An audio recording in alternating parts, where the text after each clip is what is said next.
আল্লাহু আকবার। মুহাম্মদ রাসূলুল্লাহ সাল্লাল্লাহু আলাইহি ওয়াসাল্লাম তিনি নিজে কাঁদেন, হাসান কাঁদেন, হুসাইন কাঁদেন, আলীও কাঁদেন, ফাতেমাও কাঁদেন।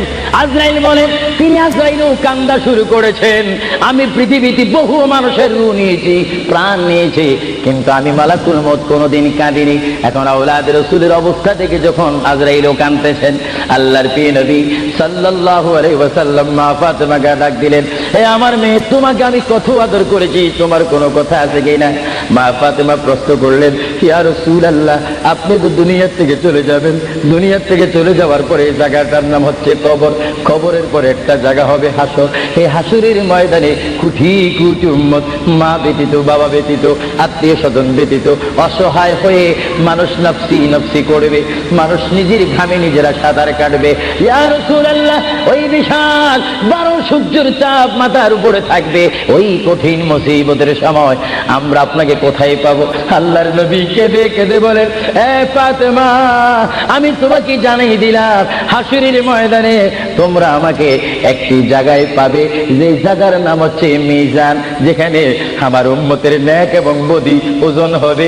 ওইখানে আমি নবী দাঁড়িয়ে থাকবো, আমার উম্মতকে যেন ফেরেশতারা জাহান্নামে নিতে না পারে। জোরে বলেন সুবহানাল্লাহ।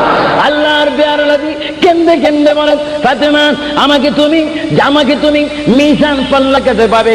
আর ফাতেমা প্রশ্ন করলেন, ইয়া রাসূলুল্লাহ, যদি মিজানে যদি আপনাকে না পাই? আল্লাহর নবী কেঁদে কেঁদে বলেন, আমাকে তোমরা জাহান্নামের দরজার মধ্যে পাবে।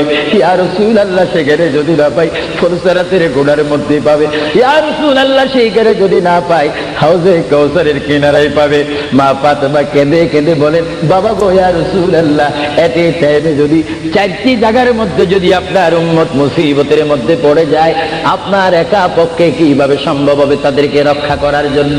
আল্লাহর হাবিব চোখের পানি ছেড়ে বলে, ফাতেমা, তুমি আমাকে এতক্ষণ চিনতে পারো না গো ফাতেমা, তুমি জগতের বাবার মতো আমাকে বাবা মনে করো না।